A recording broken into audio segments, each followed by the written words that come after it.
everybody. Welcome to another drug-induced episode of Real Monsters. Oh yeah, absolutely. So I'm Drugs. we got a Oh, lot go ahead. we got a lot of drugs today. I mean, not us personally, Yep. but the No. story does. Yes. There is more than its share And in the story. I am SK Barrett and you are Wes all Habrick, right. here again. Oh, we got to do that. We got to do a Bill and Ted style. And we are Real Monsters. Oh, I feel like we should be touching rings or something to get power. Ah, Wonder Twin powers activate. absolutely. But um yeah, before we get into this one, I think we might want to put up that disclaimer Dun if dun we're dun. Oh, wrong one. I had to put up the history. There we go. there were a couple of shots in this one that really disturbed me. And I'm not one that's known for getting especially rattled with these things. Yeah. But um yeah, there's a couple in there that will get you and just if you don't like that sort of thing, anything brutal, heinous, vile, crime scene photographs, we have those. Don't listen, don't watch the rest of this. And I guess that's a warning. That is the warning. And now, to offset that warning, let's have Emerald. I am. This is one of my favorite pictures of her because she loves to sit in the driver's seat of my truck. Yeah. And I can't, probably 20 times at least, I've come out from being in a store and found people taking pictures of her in the car because she Oh, sits it just like would. that. You could perfectly Photoshop that into like rush hour traffic Absolutely. and that look on the face. Anyway, Oh, that's our yeah, that's gruesomeness perfect. offset. Yep. Yeah, and our main story tonight, we are going to be looking at a Manson copycat. And copycat can be defined a couple of ways, but we'll get into that. I think there's no doubt that Manson influenced this crime, or that is the Tate LaBianca murders influenced this crime. The time period in question was only about Copycat can be defined a month or couple two of after they ways, but arrested we'll the get into family that. I in think California. That's when the events that we're going to be looking at started. And for that, we have to go from West Coast to the East Coast. Fort Bragg, All right, Fort Fayetteville, Bragg. North Carolina. I forgot if I sent a I got a map. countrywide map. Okay, I got that'd be perfect. Here's the wide In view. which, Come in on. which, for those who don't know, Fort Bragg is a part of Fayetteville. I mean, it's actually in the city. Home of the Airborne and the Special Operations Forces. But the night in question, February 17, 1970, it's drizzly, it's fairly cold out for that time of year, and the MPs receive a call about a disturbance at 544 Castle Drive, which I'm pretty sure we have a photo of the house. Of course, the one that I didn't put out. Hold on, I'll get that. I have like every other one isolated for. All right, But fine, fine. so the MPs who took the call, one guy was Ken Micah, and the other guy was Richard Tremere. And it was drizzly, like I said, about 2:40 a.m.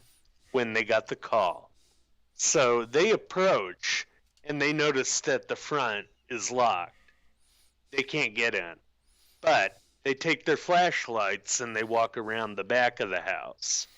And they find that the rear door is ajar. Okay.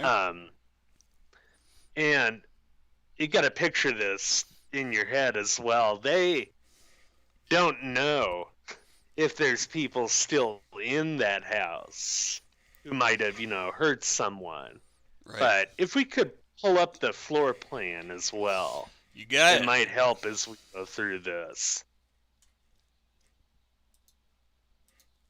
They're taking, their flashlights and their sidearms, going room to room, and they find Colette, the wife of Captain Jeffrey McDonald, a surgeon in the Green Berets, stabbed on the floor. And she's, bleeding out severely, and they find him near her. And one weird thing that will come back as we talk more about it, his blue pajama top was on top of her. At first, Micah and Tremere thought it was a murder-suicide that went down. But that was when McDonald started sort of getting his breath a little bit. It turned out after this that he had one deflated lung after the attack. Okay, so But, let me get this clear. mm-hmm. The whole family has been, at the very least, wounded, Yes. including Jeffrey. Yes. Okay.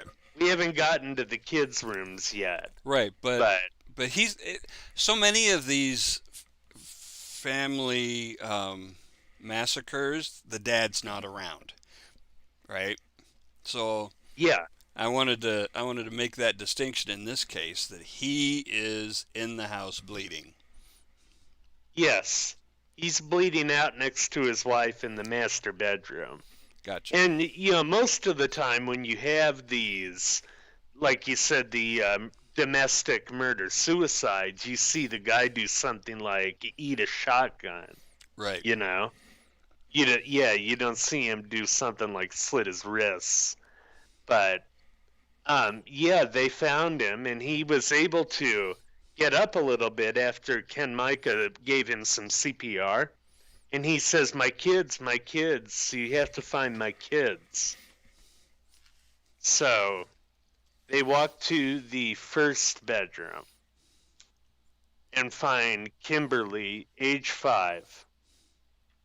And she had been murdered by 6 blows to her head and 8 to 10 stab wounds from a knife. I think we have those crime scene pictures. Yeah. Of her and then Colette. And 2-year-old Kristen was in the next room over. She had 8 to 10 stab wounds. And it turns out Jeff, besides that punctured lung, only had superficial stab wounds. Okay. And then the other thing I forgot to mention, Colette was also pregnant. I wasn't able to find out how far along she was, but I think she was showing. She was pregnant when she was murdered, and both her arms were broken. What? Which it almost... Yeah, that was a curious thing. It almost made me wonder if it's like somebody is kneeling or throws their weight on you real hard, Right. as they're stabbing you, and maybe that's how that part happened. Um, but yeah, I mean it's something. But they clear the house ultimately and find out, there's nobody there, nobody's still there, and they do just a quick search around the house and they find that knife and the ice pick out in the yard, and then the club that was used about a foot away from it in the yard. It turns out that that club was a piece of wood that was used to hold up part of the bed in the master bedroom. Okay. Um, so that gives a little bit more complex context to it. So you get not just the MPs coming in at this juncture, you get the CID, Military Crime Investigative Division. Right. And they're looking at this and they notice a lot of things, a struggle in a living room, but there was a couple of things that didn't sit right with them when they first looked at it. That living room, there was a table near there that had greeting cards set up on it.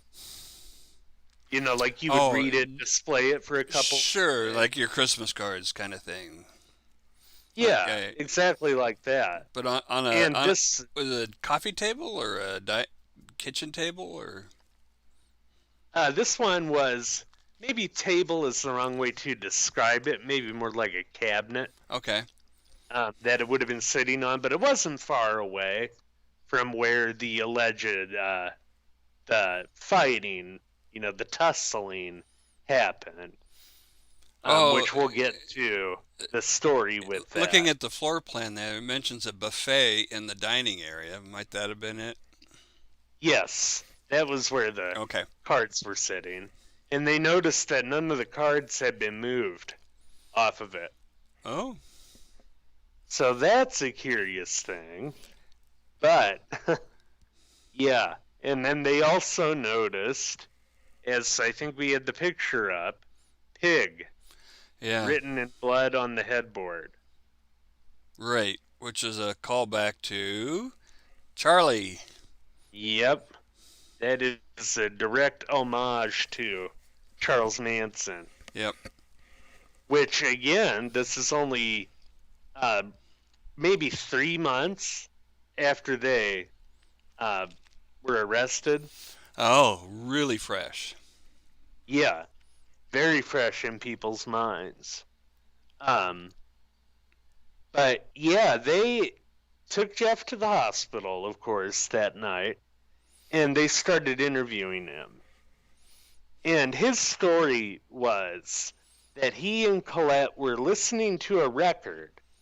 He dozed off on the couch. She went to bed, and he wakes up upon hearing her scream, "Jeff, Jeff, why are they doing this?" And Jeff Jeff looks around and he sees four hippies who had broken into his house. One black male in an army jacket, two white males, and one blonde in a floppy hat and boots, like late 60s Yeah. short boots. Yeah. She was just standing there and sort of dancing around with a candle and chanting, "Acid is groovy, acid is groovy." Uh, yeah. Oh, that's obviously a story from somebody who's never been around people on acid because they don't ever talk about the acid. They just talk about Yeah. their experience. Yeah, or the little green men coming to get them. Whatever it is that But they're hallucinating. yeah. They Well, they don't talk about the drug. oh, and we will Not get when they're in the middle of it. more. We will get into the lady with the floppy head a lot more because but after that, Jeff, was trying to fight them off, but somehow his pajama top had gotten pulled over to his head, and he saw a blade, so he just sort of collapsed, played possum, as it were. Um, he was too fast, was Jeff's quote. So, yeah, he went around after that. He got up after they had left the house. Apparently, he didn't lose that much blood. And he went and tried to give his wife CPR, but he noticed that both her lungs were collapsed. How would you know that? Air coming out of the chest, he could feel it. Oh, okay, from puncture wounds. Yeah, from the ice pick, Gotcha. most likely. So he checks on the kids too, and tries to give them both CPR, he says. And then he goes and he calls the emergency services. It's not 911 on a military base. It But, wasn't anywhere in 1970. In 1970, you had to know the police's phone number for your local jurisdiction. Oh, absolutely.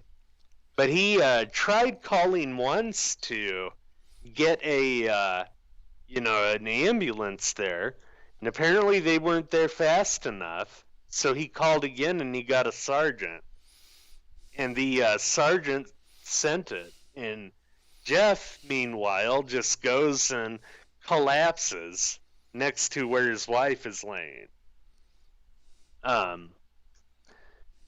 Now, if you listen to how he describes it, he's very clinical, but that is not at all surprising when you consider he's a surgeon and he's a Green Beret. Yeah. You would expect in both of those cases to somebody who can be clear-headed in an emergency. Oh, absolutely. But I think it's wrong how some people kind of held that against him. No, that's trained. Well, Yeah. it's at least partially trained, but it's also they select for that. Yeah. Oh, Yeah. absolutely. Somebody who somebody who panics in an emergency situation, they're not going to make it through surgical training or Green Beret training. No, not at all. Yeah, and I thought it was just wrong how some people were blaming him for being too clinical and detached with all that. So that's just how the guy's wired with what he does. Right. Well, and plus he's trying to help. I mean, I'm assuming that this is all as he says it happened at this point. Yes. He wants to help the MPs, find these people, right? Yes. Oh, yeah. And the CID detectives. Right. Which means, panicking, freaking out, screaming, none of that's helpful. No, not at all. Clear-headed, yes, that is helpful. Yes. And for a while there, it really did help. Because the Fayetteville PD and the CID as well were looking all over the known drug areas around town for the four that he gave a description of. I don't know if we have a picture of that. Of which? It would have been the drawings. No. Okay. We don't have any. We don't have any drawings. No worries there. They were going all over and hitting especially the area known as Vietnam, because because of the amount of drugs there. Oh. Um, And you younger listeners may not know why that's funny. Um, uh, because in 1970 there was this big old skirmish going on in Vietnam, which yep. very quickly turned into the major source for opiates. Yes. In fact, it is called the Golden Triangle today in certain parts of Southeast Asia. It's rivaled really only by Afghanistan in Hmm. the amount of opium they produce. So you get that much, you learn the processes to turn it into heroin, you can sell it cheap to the American servicemen when Yeah, they're over and there. servicemen were using all kinds of military channels to smuggle it into the country. Oh yeah. Oh, absolutely. And it doesn't help with the amount of PTSD that those No, guys had too. no. Made it a very willing market for, you know, heroin and also speed. Speed was big too. Yes, yeah, yeah. Well, they had a lot of irregular hours, shall we say, when Yeah. you were, you know, uh, on a tour. You did not sleep regular hours, and you often had to stay awake all night long. Oh, absolutely. And anything that would help a So, blessing yeah, with that. amphetamines were passed around like candy amongst the soldiers. Uh, Yeah. and Just like in World War II. yeah, absolutely. Uh, But a lot of junkies were created in Vietnam, um, yeah, and they brought their habits home. they did, unfortunately. But their dragnet down in Vietnam, there was a Fayetteville detective by the name of Prince Beasley who ID'd the blonde as Helena Stokely, I'm sorry. We do Ah, have we pictures do of her. have her. Beasley staked out her house, questioned her, and Helena, her big answer to him was, quote, I was high, but yes, I was there. And meanwhile, So she admitted to being there, like right off. to Prince Beasley, she did, Whoa. apparently.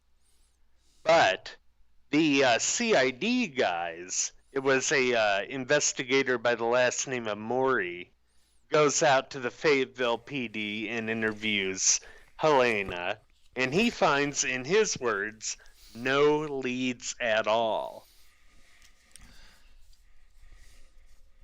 So, um, Hmm. but after the first day of all of this going down, people started to question Jeff's story. And this is when we get into the military system of justice and how things are different from the civilian. Oh yeah, yeah, These, yeah, yeah. They have some very significant differences from civilian courts. yes. Um, and a big part of that is the general or the highest commanding officer can appoint who um, oversees, whatever trial or, You mean uh, the judges? yeah, basically. When you're looking at like what we will be looking at with McDonald, the first step was what's known as an Article 32. And what that basically translates to, as far as I could tell, is an indictment Okay, in a civilian court. Um, like a grand so they jury got, is yeah, equivalent, yeah, but more or less, not but necessarily. Using an impaneled jury. It could be just a guy at a desk, but Yeah. That's essentially what it was. They just had a higher up officer as the judge in there.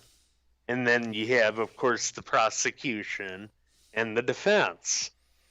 Um, and that also, it brings up some really interesting constitutional questions, too, which we can get to maybe later. And these Article 32s are usually very quiet proceedings. Right. You don't see a lot of press at them. No. But man, there was a lot at this one. Now, Jeffrey got his Princeton roommate fresh out of law school for his trial team. And he also got the noted attorney Bernie Siegel, who is pretty well known as a shark in the Philadelphia criminal courts. Okay. So those guys were his attorneys. And how did he get them? Siegel, I would think with Siegel it's because the case was high profile enough. Okay. That maybe he saw that and he thought, yeah, I could do it. But his roommate, that's kind of a shoo-in because he liked him. But the Article 32 proceeding began on 7/7/1970. And the first witness called was Micah, the MP. Okay. And he testified to the no disarray in the dining room. The greeting cards weren't turned over. And then you have the coffee table. I think we have a picture of that. It's in the loop. I'll get that separately. There was a gigantic fight between the defense and the prosecution about how that coffee table could have landed based upon the physics of what was there. Now, the prosecution said it would have to land flat. The defense said it had to land at an angle. And the defense was actually proven right with that. We did the experiments. But even still... Okay, so who claims that this was... So there was a prosecution that said it couldn't land like this? Yes, that it couldn't land... That, yeah. Yeah, they were saying that. Well, and then the defense was saying the opposite. Obviously, it could. I mean, yeah. Are you talking about throwing it across the room or just bumping it over, right? They just used their legs. But this speaks to another problem with it as well. The day after the crime, there were 27 different people that went through that house. That apartment, actually. This crime scene was not secured. Yeah, by any stretch of it. In fact, another thing that Micah was talking about, you see that white flower pot? Yeah. That was turned over. And somebody moved when they got there. Yeah, and somebody moved it. There's also 2 sets of photographs. Because literally the first guy going through got sick and couldn't finish when he saw the crime scene. So they had to bring in a fresh one. And now Micah was talking about another story there too, with another guy who came in, literally sat on the couch and put the white flower pot there back up. And the CID, the CID looked at him and he said, "What the fuck are you doing? That's wrong. Get off the couch." I mean, they should know this shit for 1970. Yeah, no, really, things were pretty. I mean, things were, as far as criminology and crime scene shit, it was getting better, but it was still, even by the standards of the 90s, it was still pretty crude and Hmm? slipshod. Well, this is true, I Because guess. frankly, uh, no matter what you think of the Hmm. OJ trial, that trial did more for getting police procedures buttoned down and lined up than anything, Hmm. because of the way the defense went after every single aspect of how the evidence was collected, how it was handled, how the procedures were done. They put everything under the microscope in front of the whole world. And so That they did. after that, the cops are going like, fuck this, we're not going through this shit anymore. Ever again. Yeah, we don't want our asses on the chopping block. Right. We're here to So, prosecute people, not be prosecuted. yeah, but yeah, the defense, they pretty well ripped the prosecution apart in the Article 32. They also pointed out the phone was originally off the hook. That becomes significant later on down the line, too, for another reason. Um, the crime scene not secured, the flower pot, guy sat on couch, and let's see. Yeah, it was basically, they pointed it out, the chair interrupts the momentum.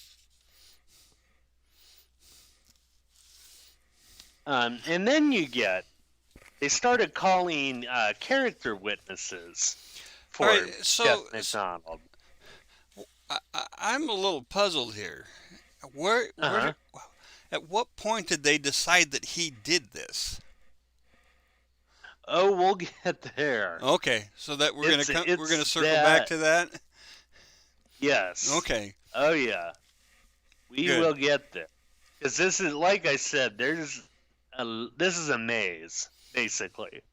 Um, let's see, where was I? Keeping my place in the maze chart. But oh yeah.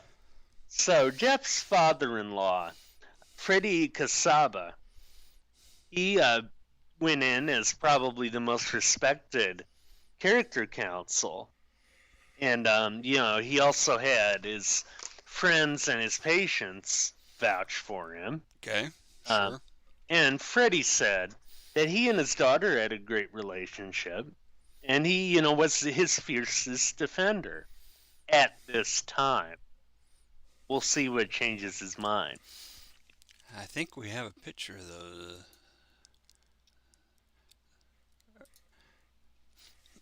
There we go. Um, Colette's brother Bob said it broke me. Um, and it's so sad with that family history. The living Colette before she was murdered Mm-hmm. was Colette number 3. Uh, uh, Her it, her other two, she how did was number 3 because three of what? her mother kept having stillborn children and named them Oh, Colette. Yeah, I see. pretty sad. That's rough. Um, in fact, her Catholic friends had kind of been like, "Yeah, how are you going to tell them apart in heaven? Maybe you should pick a new name for your latest daughter." But Yeah. uh, yeah, and you get that far. And Freddie was actually Colette's stepfather, Okay. but he loved her dearly, and he actually met her at about the same time he met Jeff, about maybe 2 months apart. They were basically high school sweethearts, Jeffrey and Colette. Um, So it adds in that dynamic. It's kind of quintessentially American, too. By the way, his last name, Kasaba, is Arabic for butcher. That's going to be kind of important when we get to it. Stepdad's name? Yeah, Okay. yep, Freddie Kasaba. But the takeaway quote from his testimony was, "If I had another daughter, I'd still want the same son-in-law." Well, you just can't get a stronger endorsement than that. No, not at all. But the next witness that they brought in was a forensics guy named Chamberlain. And what's really interesting about this case, and it should have made things easier for a competent investigator, each person in that house had a different blood type. Well, that just simplifies things just a ton, right? Yeah, I mean, one would think it would. We have a floor plan with the spots marked out based upon where the blood was found. Jeff has type B blood. Colette has type A. Kimberly has AB blood. And Kristen has type O. And blood typing is kind of fascinating. Like, you know, the possible blood types of children are dependent on the blood types of the parents. There's only so many, you know. It's a pretty. You can't just have any old blood type in a child. It has to be. It's very much controlled by the blood types of the parents, and it's not always, as you can see here, it's not always the same as the parents. In fact, it's often not. Yeah. But they're not the same in a very narrow way, depending on the combination of blood types of the parents. And now, why don't we keep that graphic up while we go through the prosecution's theory of the crime during the Article 32.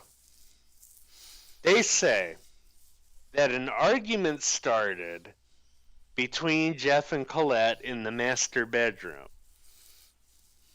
So that is going on the to far be right. On the far right. Yeah.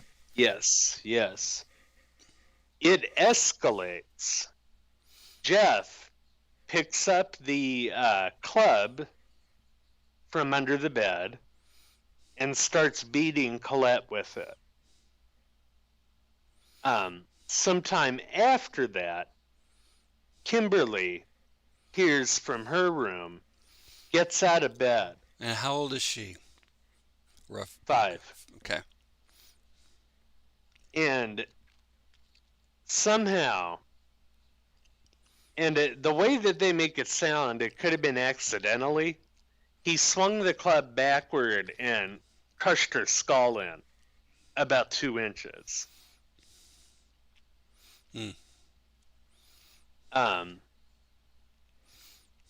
But after that, when he realizes what he did to her, he carries Kim to her bed. But Colette wakes up and goes to Kristen's room to try to defend her child. And in the process of doing that, she is bludgeoned again and bleeds profusely over the bed. And now, in the meantime, Jeffrey is figuring out what to do, and he's thinking of a ad hoc way to stage this, as it were.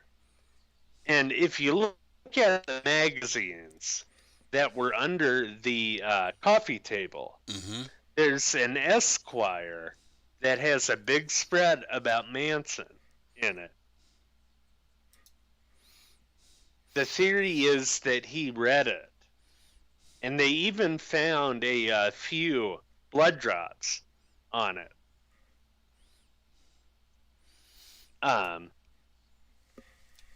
So that's when he gets his plan together.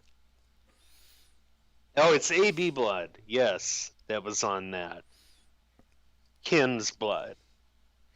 Ad hoc theory to On stay the sane. on the magazine? Yes. That's weird. It would have been transferred from Oh. whoever stabbed her to the magazine, I would assume. Yeah, that makes more sense. Then he decides he's going to stab Kristen with a knife and then Colette with the ice pick. And then he goes and he grabs medical gloves from under his sink and puts them on and writes pig in Colette's blood on the headboard. Let's see, they found fragments of surgical gloves with B-type blood on the kitchen floor near a full pack of them. There was also B-type blood at the bathroom sink. And that's essentially their theory of it. He goes and he does the injuries to himself and then collapses. Because aside from the deflated lung, really the only issues that he had were just surface wounds, superficial. But now Micah said that McDonald described the girl in the white floppy hat perfectly. And maybe I glossed over that. Micah, he saw her, the girl in the white floppy hat, as he was driving toward the call. Oh, and he's on the street corner. He's one of the investigators, right? The MP. Yeah. Ken Micah. Yeah, so he saw her on a street corner as he was driving to the call with his partner. And McDonald, when they got him, cogent, he described her perfectly. But now, what did the prosecutor say? I gotta say, that's for the time. That's a pretty generic description for the day. Yeah, for 1970. Yeah. Perhaps. It was interesting too. Well, we'll get to that. That's not timely at the moment, but the prosecutor, he said just bullshit about that, but Micah did tell the defense about it. And so what happens after that? They start looking for tips throughout the community, and as you know, that involves filtering a lot of crazy, but it also involves, hopefully, some good ones. The first decent one that they got was from a William E. Posey, who described his neighbor as the lady in the hat and boots. And her neighbor was Helena Stokely. ID'd by Posey. And she fit the description. Right. But what's really bizarre about that, after Micah, when he drove past that lady and saw her, you ask him about that, and if you ask him, was that woman Helena Stokely? He'll say no. What? He also said that He didn't see Oh, her all that well. okay. So he's driving. Let me see if I'm understanding this. He's driving to the answer the call. He sees this woman on a corner, and when Jeffrey describes the woman, he goes, "That's just like the woman I saw in the corner." But Yes. then you show him Helena's picture, and he goes, "No, that wasn't her on the corner." Yeah. Is that right? Yeah. Yeah, he said that that is not Helena Stokely. In his, he got it.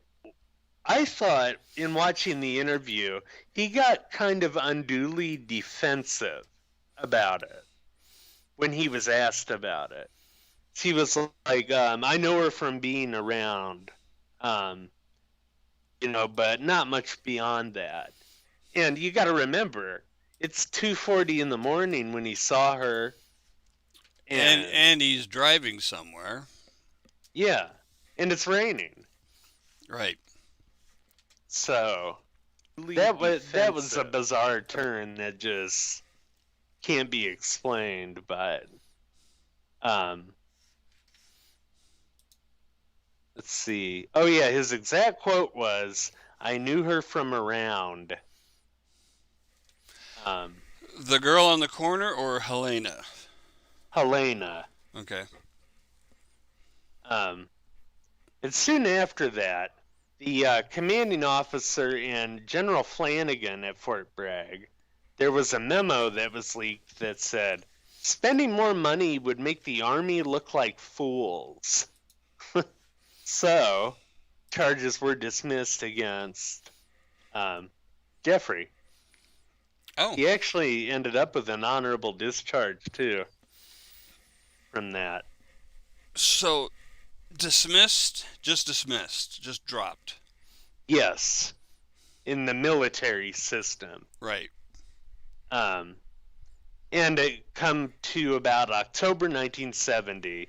The feds are not investigating, but Freddie Kassab, meanwhile, is going all over. He literally was leafleting Congress and sending personalized letters to every senator and congressman to make the Army do something to catch whoever did it. And he beat down a lot of doors, and you got to admire his persistence. I mean, one interview said it was a biblical level of persistence that man had. But that can run into other problems too, as we'll see.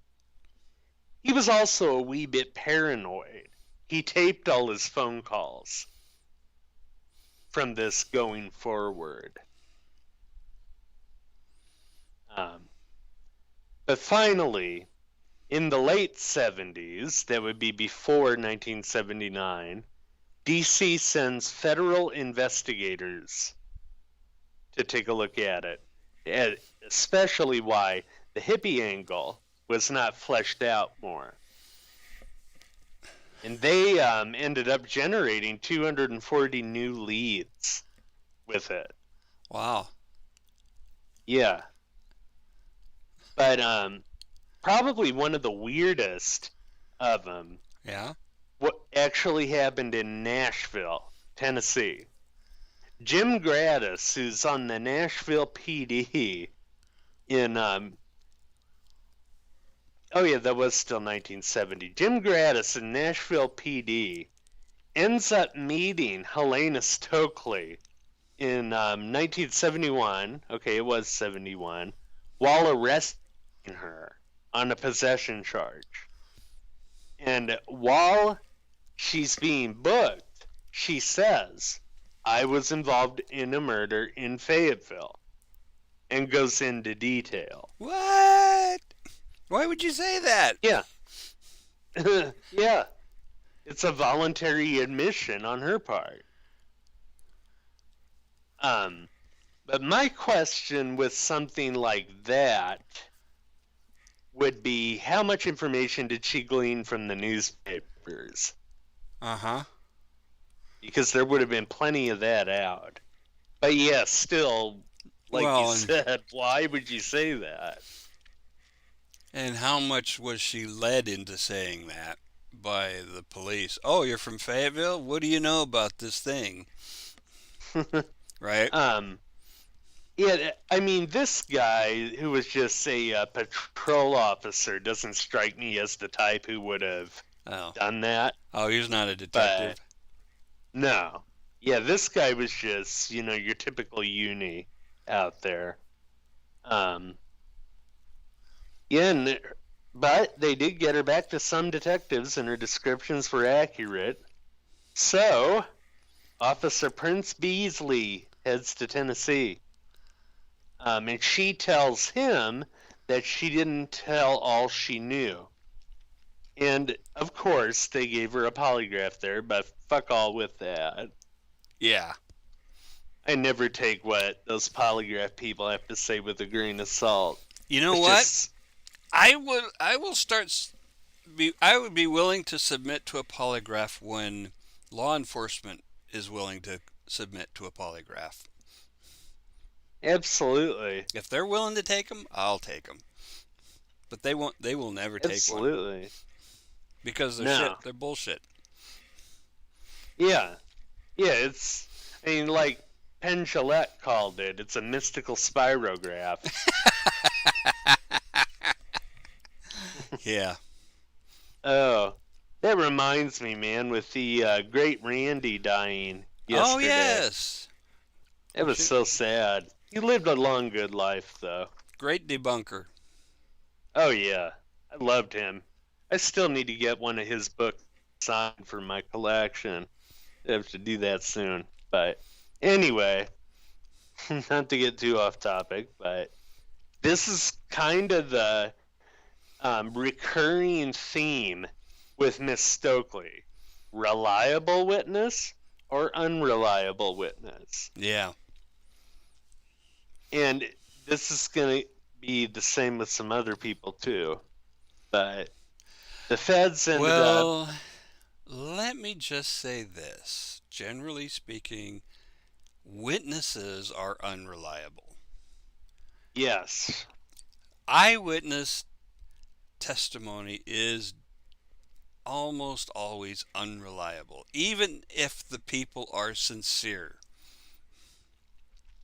Oh, absolutely. And that's because memory is infallible or fallible. It's not just, Yeah. it's like it's fallible by design. Oh, yeah. Our memories are so wrong about things that we're absolutely certain about that it's ridiculous. We shouldn't believe our own brains. Mm-hmm. It's kind of like, Freud really said it when he was teaching about repression and all of that. It's kind of close to it. They've done studies of people who were at night in New York on 9/11, Mm-hmm. where they interviewed like 50 people immediately in the very short term aftermath of that about where Mm-hmm. they were and what they saw. Only Mm-hmm. 10 years later, half of them recalled their own eyewitness accounts wrong. That they were off Wow. by 20 blocks from where they actually were. Dang. Man. But, yeah, the prosecution pointed out a few other things. If there were hippies there who were looking for drugs, no drugs were taken. He was a doctor. No robbery, not even attempting to stage it. Right. But, Well, you if there was a Manson-like cult that did this, I mean, there was nothing was taken from Sharon Tate's place. yeah, this is true. This is true. Robbery was not the motive there. Right. They didn't even make it look like a red herring. But, yeah, and during all this, Jeffrey is making himself not really sympathetic when he's going on talk shows about it. Like Dick Cavett was the big one, Oh, Dick Cavett, yeah. or Cavett.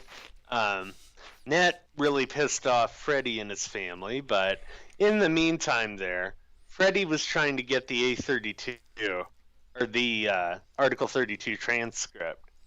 And he asked Jeff for it. Jeff said, no, that's top secret. And Freddie knew that was bullshit. Freddie's a World War II vet, too. Ah. And the Army was still dragging their heels, even with all his going after congressmen and senators. But he ended up finally getting it. It was actually on Christmas Day when he got it. And he went through it, took very good notes. And like one thing he noticed, why were the kids found laying on their sides if Jeff gave them CPR? That's something a doctor should have. Yeah. A doctor should have not made that mistake. Oh, absolutely.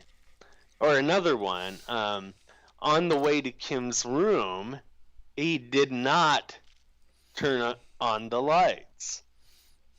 If he's expecting he's going to have to treat her for something, why wouldn't you turn on a light? Yeah, and if he had turned the lights off after leaving, there would have been probably blood, right? Transfer. Yes. Absolutely. And then he pointed out all three weapons found within a foot of each other outside. Yeah, nobody's going to do that. Yeah.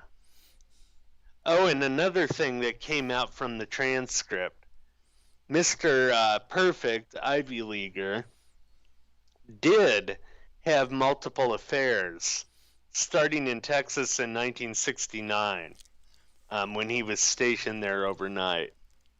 And that was also while he was married. So the glass starts to crack. Dun, dun, dun. And in November of 73, Jeff told Freddie that he tracked down one of the four and killed him. What? On the recording, he said to Freddie, 1 down, 2 to go. My thoughts with that, though. I thought there was 4. Yeah, exactly. Exactly. Why would you say 1 down, 2 to go if the narrative is 4? This is just a trip up from him. That's very curious. Yeah. Bizarre. And at this time, he was working at a California hospital and out of the Army, but he was still being surveilled. So, that's a good thing. And he had apparently also told Freddie about sustaining a broken arm when he killed this unnamed assailant. And the guys who were surveilling him called Freddie and said, no, there's no evidence of that. He didn't break his arm. He said his own arm was broken? Yeah. Well, that's... Why would you make... What? I know, right? Okay, so this is a common pattern that I've seen with, with liars, generally speaking. Not just homicidal liars, but liars in general, is they keep adding pointless details. Oh yeah. That don't add up, and that can Absolutely. be disproven easily. Yeah. And I don't know why that is. I don't get why he would say that with killing him, unless he thought that it would throw Freddy off his scent. If he thought Freddy was getting skeptical Yeah. about him, maybe that's why he did it. But yeah, So and you killed a. So Freddy. you found and killed a hippie. That doesn't mean you killed the killers. It Yeah, means you not killed a at all. hippie. Could be anybody. How do you know that was the Um, guy? oh, exactly. But yeah, so Freddy throughout all this is becoming more and more chummy with the investigators. So much so that they allowed him to do his own crime scene reconstruction in the house. Really? Yeah. Yeah, he I would spent a call lot of that time in there. unusual. It is. I guess that's what you get when you're a dad on a mission. And gotta respect that, I think. But Yeah. yeah, I mean, he came to believe the prosecution, and he came to be the most vigorous enemy of Jeffrey McDonald. Wow. Yeah, came to see him as a psychopath. Um, and what really sucks about this, the DOJ around March of '73 declined to prosecute McDonald for the crimes.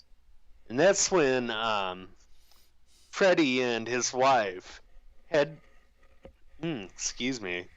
had to file a federal complaint in a North Carolina court, basically saying local government won't help.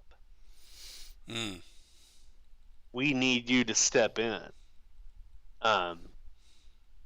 And while all this is happening, you have still more voluntary admissions from Miss Stokely. Over a whole decade, she told so many people about it. Wow. Cause But what? Attention? that is one possibility. That's what her family says, anyway. But we're getting to July 1979. This is when they actually had the civilian murder trial in Raleigh. 79, so 9 years later. Yep. That's how long it took with Freddie and his agitating to get something done. So they had Wade Smith for the defense, and Siegel was back as well. And a guy named Jim Blackburn, who will become important later on, for the prosecution. This was Blackburn's first felony trial, by the way.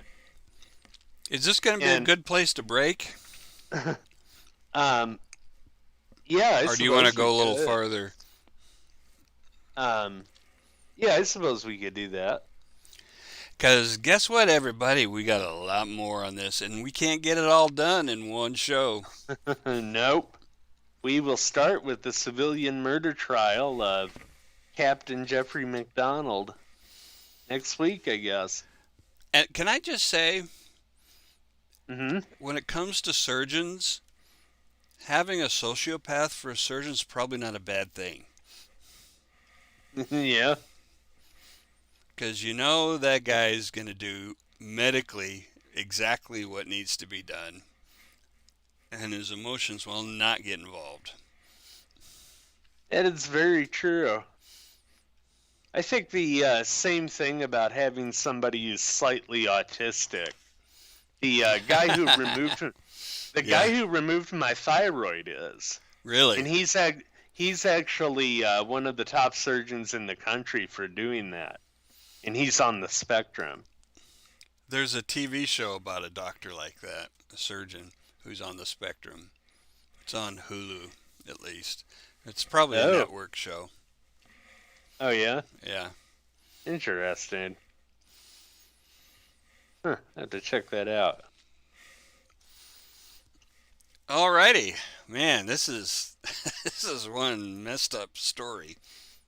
Yeah, and there's still a lot more twists Oh and my gosh! turns. All right. Yep.